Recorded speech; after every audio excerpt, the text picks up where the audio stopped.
Hi guys. You know, it's been a crazy few months. Officially finished college, transitioning into life. It's been a lot. But during that time, I've been watching shows and movies.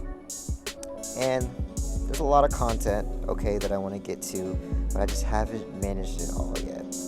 So, instead of coming out with individual, videos or individual things, I'm just going to say what I have been watching and kind of just put it all in one video and review all the shows and movies I've been watching these past few months. But, yeah, I don't know what to say. Let's just get right into it. Alright, the first movie that I want to go over is The Joker. Now, I know The Joker has been out for about 3 years now, okay? I know, I'm late on the wave, it's 3 years, whatever, alright? Not everybody can get to it. So I've been meaning to watch this for a long time, and I don't know, I don't know why I haven't gotten to it. I guess it hasn't been a priority.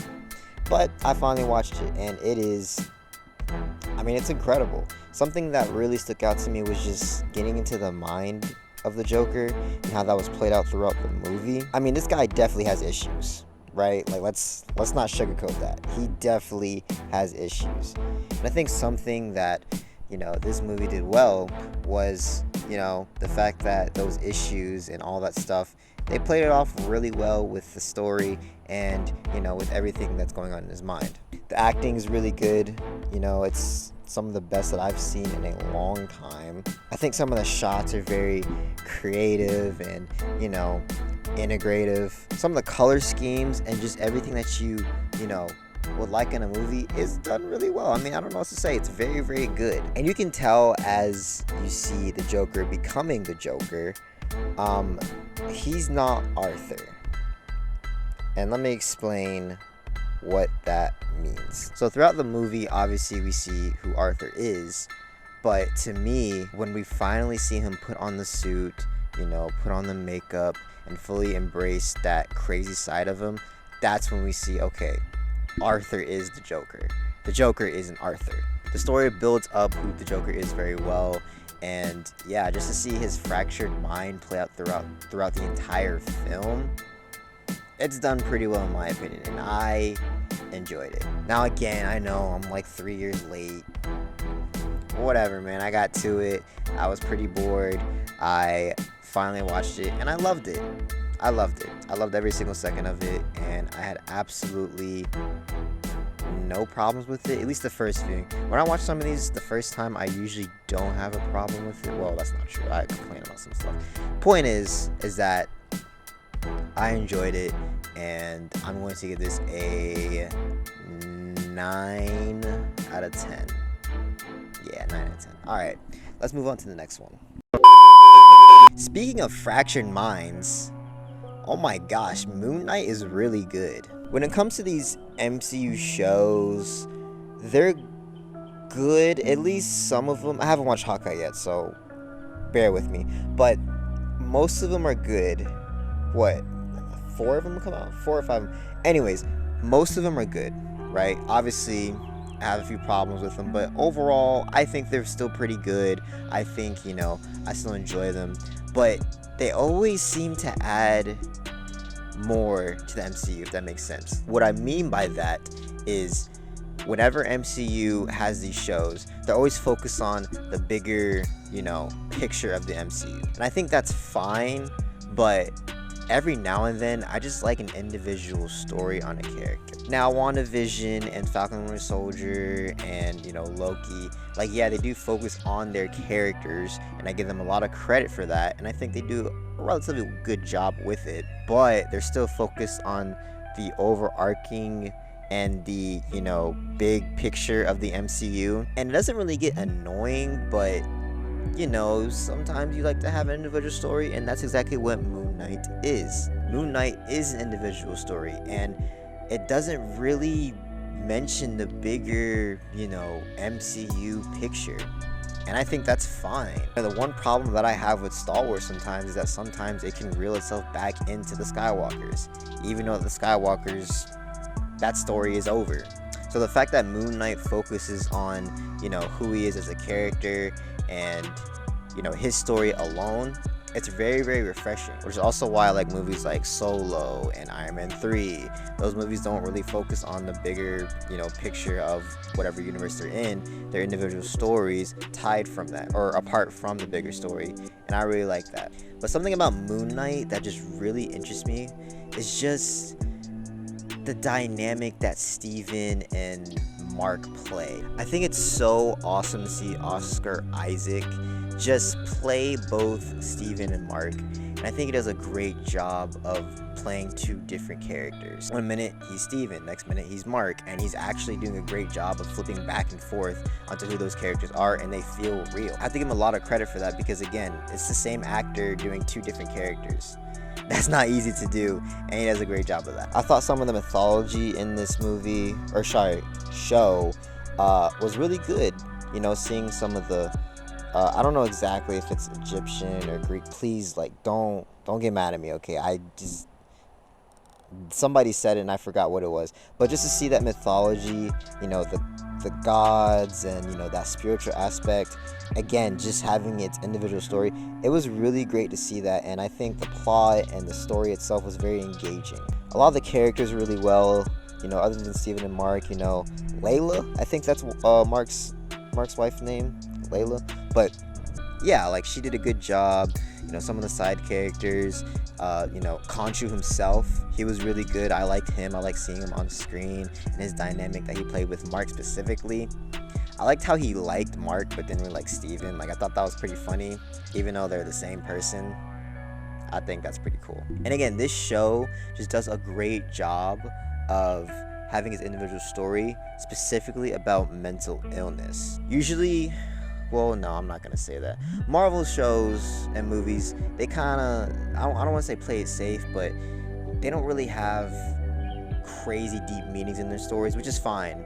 It's totally fine. But this show actually does have a deep story into it, and it's about a fractured mind and someone surviving that and someone getting through that. By the time you get to episode 5, I mean, it's insane. It's crazy. I love seeing, him in that hospital and, just him breaking down his mind and seeing what he's going through.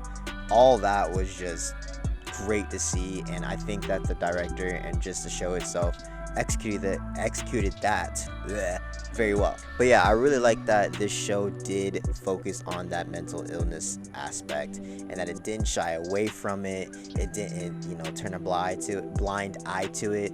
No, I fully embraced it. Well, I wouldn't say fully, but actually no, it did. I'm doing it again. I'm overthinking it. I think it fully embraced it. There we go.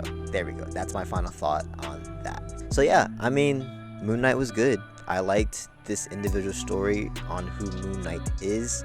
I think Khonshu was great. I think the villain as well, I thought he was pretty good. He wasn't great, but he didn't need to be. I mean, he was fine for what the story was, trying to convey. Yeah, I mean, I don't really have anything else to say about it. It's a good show. It's on Disney Plus, so you can go watch it right now if you really want to.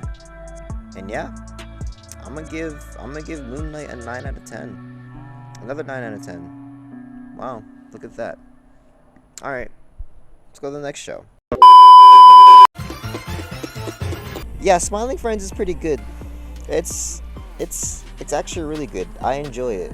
I think the one thing that a lot of people can say about this show is the animation. I think they blend different things like the 3D and the 2D and, just how it moves and how it looks and how it integrates into the show. They just get so creative with it, and it's just so visually appealing to watch. But yeah, Smiling Friends is really, really good. I love the animation. I love the characters. Pimp, the pink guy, I forgot his name. Is it Pim, and then Charlie? I think that's his name. Yeah, they play a great dynamic. I love that, Pimp is this optimistic guy who, does want to make people smile because that's literally their job. And then Charlie just kind of trying to get through the day-to-day life. He still likes his job, relatively.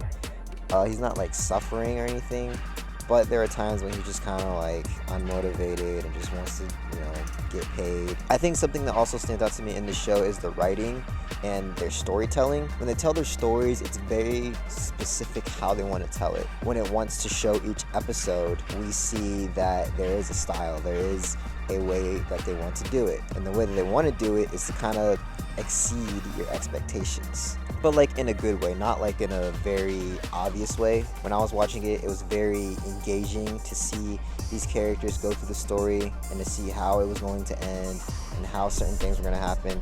I loved watching it, and to see it kind of flip upside down, it was great to see. So yeah, they do a great job of like exceeding your expectations, keeping you engaged, and just some of the characters in the show overall. I mean, it's very good. It's a very good show. So yeah, man, I give 2 9s. I'm gonna do a 9.5 out of 10. That's my first half score. Yeah, 9.5 out of 10 for Smiling Friends, and that puts it as the highest rated show on this channel so far. What else did I watch? Oh, I watched Top Gun. Top Gun is good, and I'm talking about the new one, okay? I'm going to mention the old one in a second, because I did watch the old one, but just bear with me. So the new Top Gun movie is really good. I enjoyed it. I thought it was great. I was, tense, it was very emotional. It was good overall. I think that's a great summer blockbuster. The thing about the new one is it does a great job of integrating the old storylines from the old movie into this one. Maverick is still expanding on his story in the newer one. And I think it does a great job of doing that. It gets you engaged, you get to learn more about Maverick, you get to learn more about, his relationships and his dynamic, and, how much the world has changed around him. It's really good, and overall I enjoyed it. And to be honest, that's kind of what carries this movie, is those old storylines, kind of those old characters, or the old character mixed in with the new characters, and I think it does a really good job of that. But even though I think it does a great job of that, I think it's the same reason why I still have a problem with that movie. So this movie relies heavily on the older movie. And I say that because, I don't know, I feel like the way that they marketed this movie was, and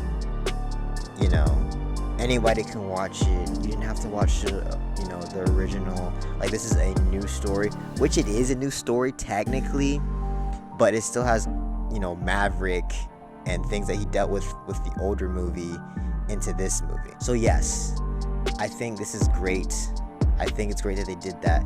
But if you didn't watch the older movie, the emotional context with the new Top Gun, it's just not gonna hit the same. So if you're gonna watch this movie, or the new Top Gun movie, watch the older one. And I mean that because they literally take a lot of things from that one and make it the core, value and the core stories behind this new Top Gun movie. And yeah, it can make you feel isolated and alienated if you didn't watch the older movie. And I do have a problem with that, because that movie was 40 years ago.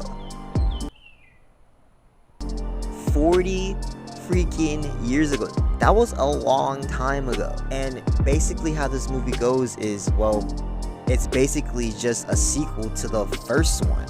I mean, yes, technically it is a remake, whatever, but the way how it is, and if you watch it, it kind of is just an extension of the older movie. And so the way how they market it was, maybe Maverick moved on and he was going to be the mentor, and the newer kids were going to be the new Top Guns.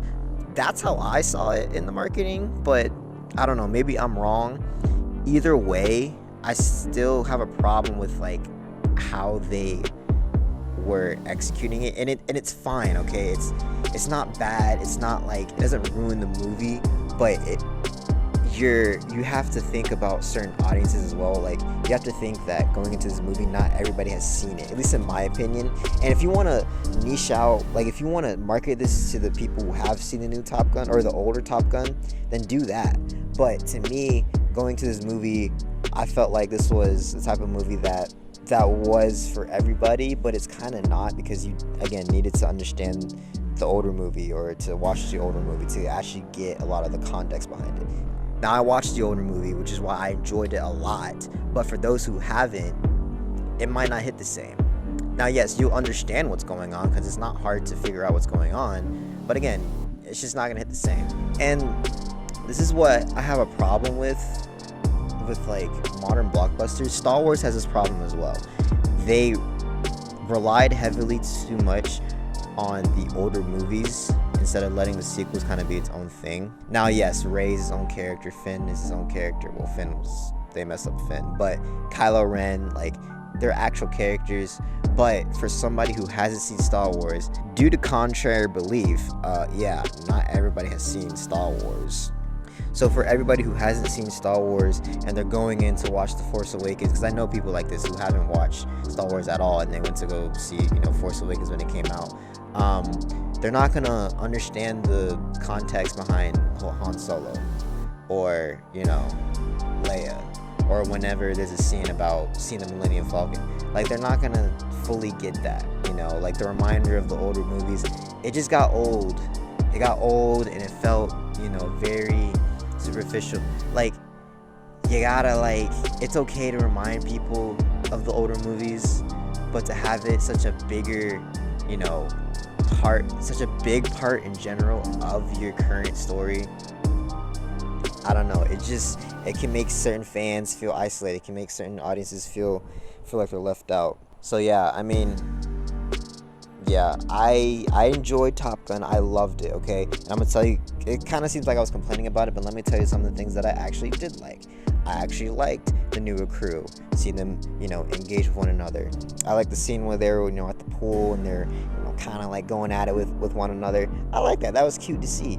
I liked Phoenix. I liked Hangman. I liked, Bob. I liked all those guys. I just wish they got more screen time and more characterization, because they were pretty good characters to watch on screen, and to see them all integrate and to interact with one another, it was good. It was pretty entertaining to watch. So yeah, it just kind of frustrates me that, Maverick story was expanded. I mean, again, it's not bad, and I'm not mad at, I guess I just say I was mad, but I just wish that we got more screen time with the newer people, if anything.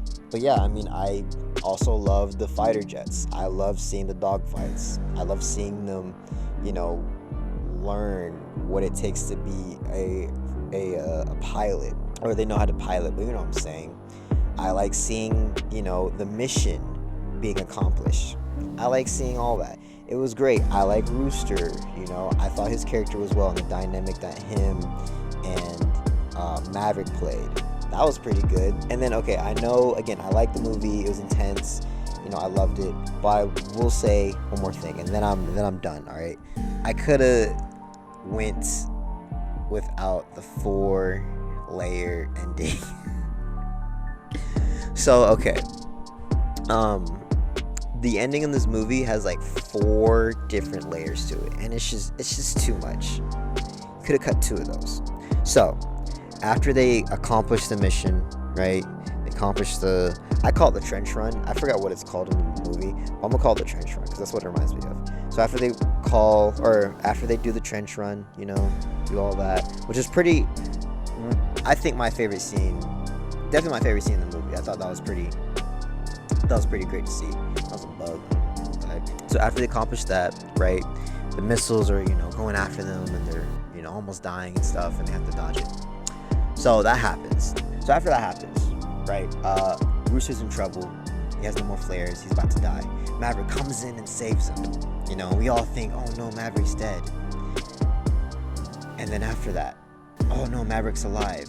Oh no, there's a helicopter trying to shoot down Maverick. Oh, he's cornered. He's about to die. Boom, Rooster saves him. Rooster gets shot down. We kind of think he's dead, but he's not. They get up, oh man, now they gotta steal a jet. Oh man, are they gonna die? Like, are they gonna make it through? They make it through unscathed. They make it through. Oh man, two, fighter jets, two enemy planes. Oh man, are they gonna escape? They're fine. Oh man, another fighter jet as they're about to get to the landing place. Oh no, are they gonna die? Hey man comes out of nowhere and you see what I'm saying?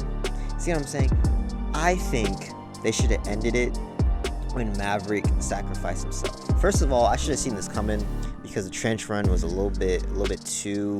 It wasn't like nothing horribly went wrong, if that makes sense. Like as you're watching it, you can tell, okay, maybe something else is gonna definitely happen, if that makes sense. Considering how much they built up to it and how that was the climax of the story. I don't know. I think that's just me. But yeah, I think overall they should have ended it when Maverick sacrificed himself. Because think about it. Maverick sacrifices himself. It all comes around circle. Maverick, didn't really kill Goose, but he died in the accident. The fact that Maverick, blew up to save his son is pretty great. Then to find out that maybe he's not dead, because again at the beginning of the movie we all thought he was dead. We all thought that was gonna be it. No, he's alive, because not even death can get him, apparently, according to the movie. So if he sacrificed himself, it all comes around circle, because he feels bad about killing his best friend, or his best friend dying in an accident. He didn't really kill him, but yeah, he feels bad about that. So if he saves his son and dies in that moment, it feels complete. And then if you want him dead or have him come back and be alive, it works either way in my eyes. That's just me. That's just my opinion. I just thought the ending was just a little bit too much. It could have ended. You could have cut 2 of those scenes or 2 of those moments, and it would have been fine for me. But overall, I liked it. I liked the characters. I liked what we got to see. I like to see the older characters in this new movie. I liked it overall. I know I kind of complained about it a lot, but I genuinely did like it. And of course, I like the older movie as well. So I'm going to give Top Gun, I think I'm going to give it 7.5 out of 10. Yeah, 7.5 out of 10. Alright. Man. Talking for a long time. Alright. That's pretty much it. That's all the shows that I got. All the movies that I've watched. And yeah, I mean, if you like this content, hit the like button, subscribe, comment, do what you gotta do. If you disagree with me, that's fine. If you agree with me, that's fine. And yeah, so I'll see you guys on the next video.